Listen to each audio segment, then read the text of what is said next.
What's going on, wrestling family? Welcome back to the channel. So we got a spicy one today, okay? This one is called 10 times wrestlers got into real fights backstage. Now, if you've been a wrestling fan for a long time, if you've been watching documentaries or know what's been happening backstage, we all know that a fade or two is justified. I mean, depending on the era, you got guys back there that may or may not be juiced up. They may be going through roid rage, but even if they're not, you got egos back there. You got all that testosterone going back there. People jealous of people being in positions that they feel like they don't deserve, and a lot of unpaid receipts from crazy things happening in the ring.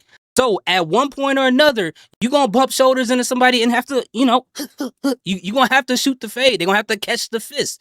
So we're going to find out what wrestlers did it. So before we get started, guys, please do me a favor. Hit that like button. Hit that subscribe button. Remember, we're just here to have fun and love wrestling. Let's get into it.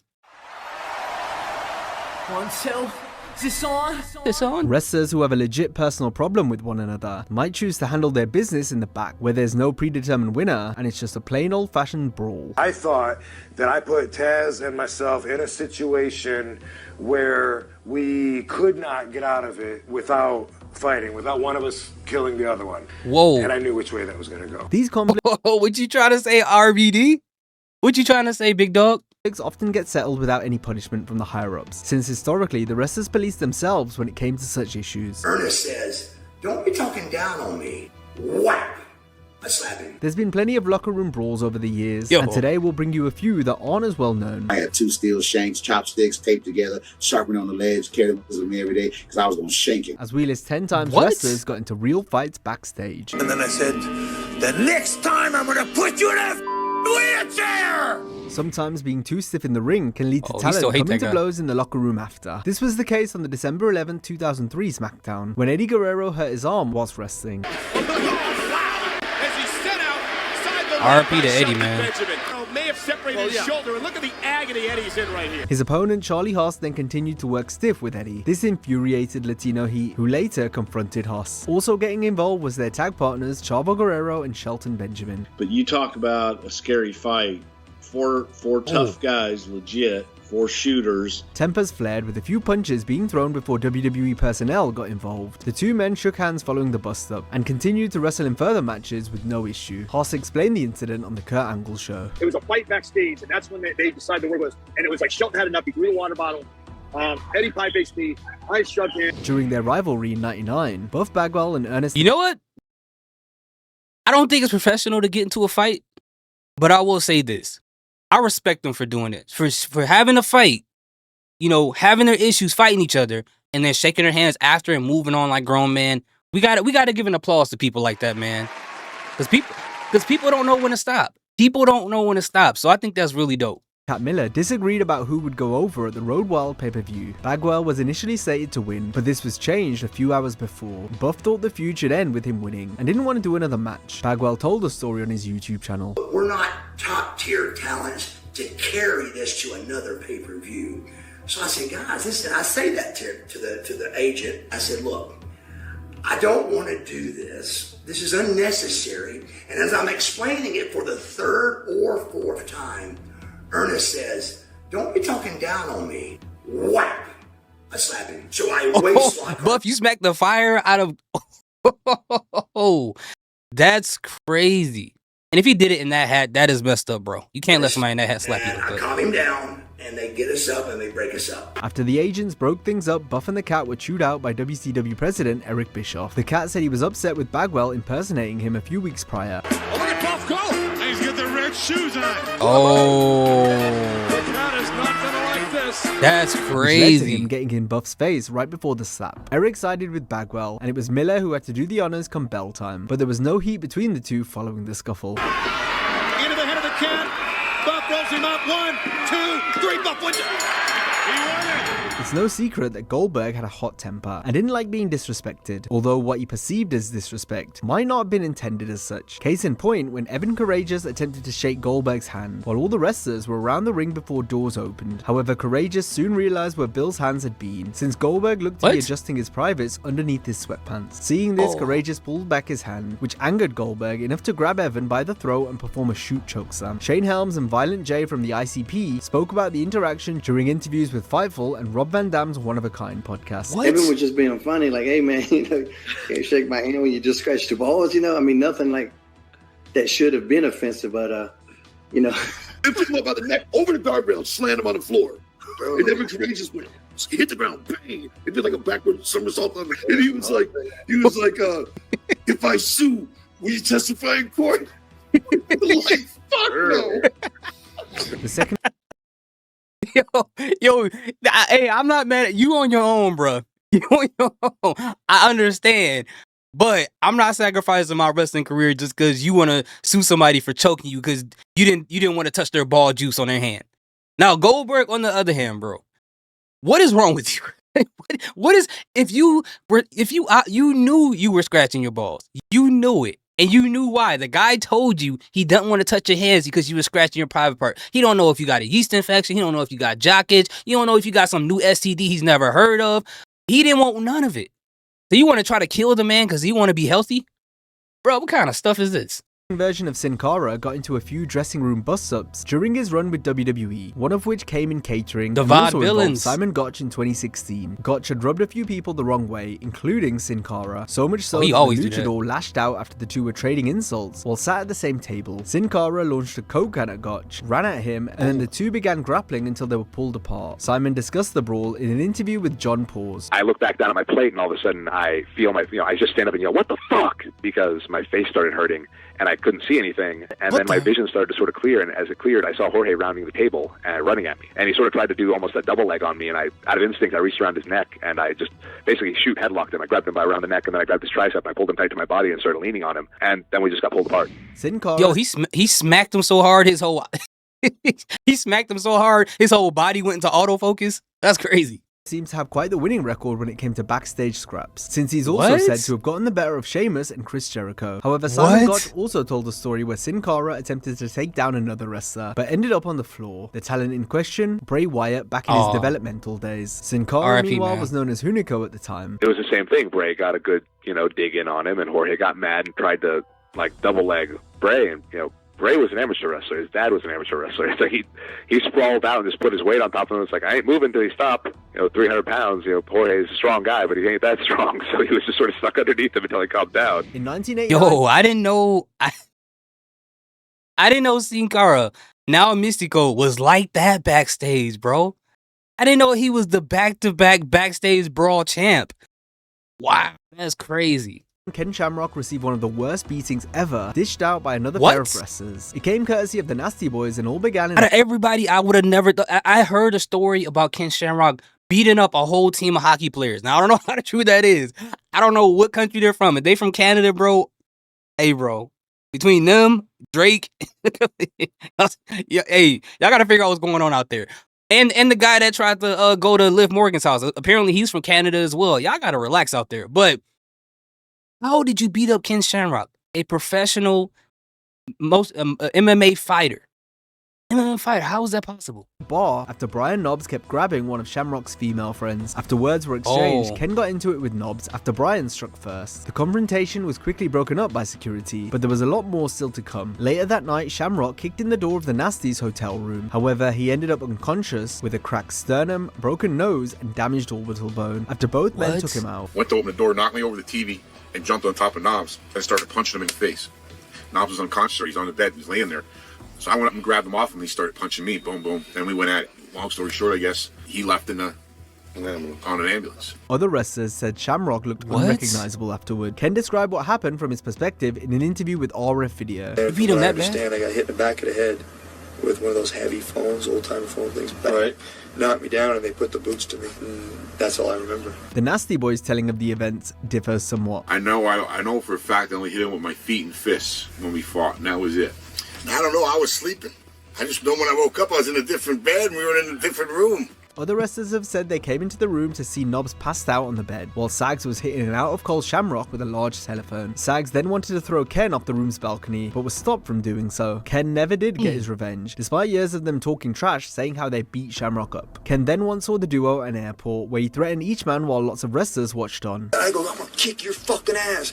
And just like this, and looked at me and said, if you hit me, it's a felony. I just lost all anger right there. And I looked around, I'm thinking, He just pushed himself out in front of everybody. The Nasties were interested in another battle, and nothing physical took place. I mean, Ken, what'd you expect them to do, bro? Like, they scared, man. And they conveniently, the Nasty Boys conveniently left out the fact that they hit the man in his head with the phone. He said, from what I recall, at least from this clip, I didn't see the full interview. I hit him with my hands and fists. They act like they put him on the ground and put boots on the ground to him. You know, had the fans and everything. But that's not what happened. That's not what happened. He apparently got hit in the head with one of those old school heavy phones.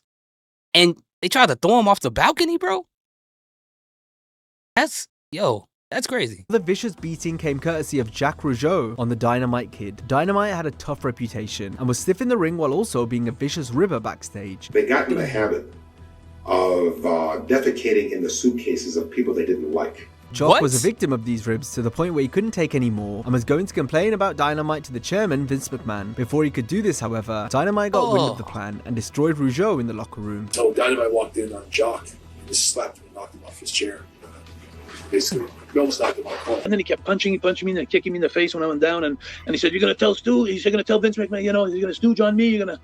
Following the beatdown, payback was the only thing on Jock's mind. I was in bad shape mentally, much more than physically. I didn't want to do what was coming. I just knew I had to. What do you mean? Get revenge. Jock knew, I mean, his cred in the locker room was gone. He had to get it back or he was going to have to leave. He got his revenge in brutal fashion by taking Dynamite out with a punch armed with a fistful of quarters. And Dynamite was just trying to get his hands up and block. And Jock was just picking his shots, man. And then I said, "The next time I'm going to put you in a wheelchair!" Look at all the people that Dynamite hurt. This for the quarters. On purpose. And he got revenge for all of those people that didn't have the guts or had too many brains to do something about it. Dynamite quit the WWF and sold his house shortly after the incident because Rougeau had spread a rumor around that he had ties to the Mafia, who would go after Dynamite and his family if he decided to retaliate on Jock in any way following the beatdown Dynamite received. So when I stood up... That is so weak. Come on, man. I don't know these people, but come on, bro. Come on, man. And the idea of defecating in people's briefcases is crazy. Like for myself. And then they quit the business right after. And when he took the beating, 2 weeks later, he quit the business. That Dynamite did. He just pulled out of WWF. He said he saw an envelope, and inside of it had a picture of our house. Like, if there's any retaliation, like anything, your family's gonna be dead.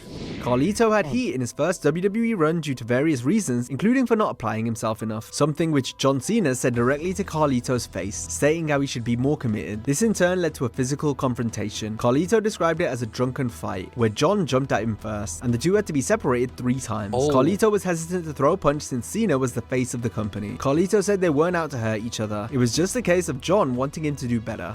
These are the only nuts Carlito will ever have. The influence of alcohol likely blew the disagreement out of proportion, as neither star got in trouble for the skirmish. Road Warrior Hall... I just thought about this too. Like, imagine if the face of the company did something to you wrong. Like, I want to know how many cases of it was that, like that, where a person was afraid to do anything when even Vince McMahon knew they're wrong. I'm sure there's stories out there, but I can't think of any off the top of my head. And the person being attacked by the star couldn't do nothing about it because they didn't want to lose their job. That is crazy. You know what, to be honest with you, if I was in that position and I knew I was about to get fired, I wouldn't do this, but in my imaginary brain, I would do this. If I knew I had that much heat with them where I wanted to fight them, I would do one or two things. I would wait until they get done doing an Iron Man match, or I'll wait till they get done doing leg day at the gym.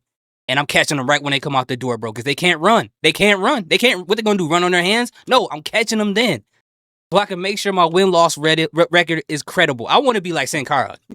Conflict with Too Cold Scorpio in 1995 began after Scorpio was angry at Ric Flair for getting him fired from WCW a year earlier for throwing a coke party in his hotel room on a tour of the Caribbean. Hawk stuck up for Flair, which led to insults being traded and resulted in Hawk and Scorpio going at it on a bus full of other talent who separated them. Anyways, when he swung, he missed. I hit them up about 5-6 times, and I was wearing his ass out. Since the wrestlers were in North Korea on a peace treaty tour, Scorpio attempted to apologize after, but Hawk wasn't having any of it. This led to another brawl. For every punch he threw, I hit him about 3 times. So I tagged him about 20 times, shit, try to pull his eye out. 20 Scorpio then devised a plan to get Hawk with a makeshift weapon, before being talked out of doing so. I had 2 steel shanks, chopsticks, taped together, sharpened on the ledge, carried them with me every day, because I was going to shank it. This was due to the potential consequences for such an act given they were in such a strict country. Hawk and Scorpio were able to patch things up, though the tension remained even years later, when they were in WWF together, but a third fight never broke out. We ended up squashing there in North Korea, got to Japan. I was ready. That never happened. Taz had heat in the... Wait, hold on. They were able to wrestle in North Korea? That is interesting. But, you know, these situations are funny, but when it gets to the point where people are sharpening up chopsticks to try to... That's when it gets too bad, bro. That's when it gets crazy, man. It don't need to get that far. ECW locker room because of how seriously he took himself. This irritated people since it made the human suplex machine come off as quite a jerk. Rob Van Dam was probably the opposite of Taz in this respect. However, if things came to blows, Van Dam's combat background could certainly come into play if needed, though RVD's run-in with Taz simply came down to an open hand slap. Rob told him to pick a hand, whacked him, and then threw a jab after Taz stood up. Van Dam revealed what happened during 2 interviews with kayfabe commentaries. Having somebody pick the hand you gonna smack him with is so disrespectful, bro. At least he gave him an option. I gotta respect that. He put himself in a position where, how could you not have a problem with him? You know what I mean? He cared very much about his position, and he had his own visions, and he was very protective of that. He needed somebody to smack some reality into him, and it was a problem with all of us, especially me. There was a lot of insulting going on back and forth. I thought that I put Taz and myself in a situation where we could not get out of it without fighting, without one of us killing the other one.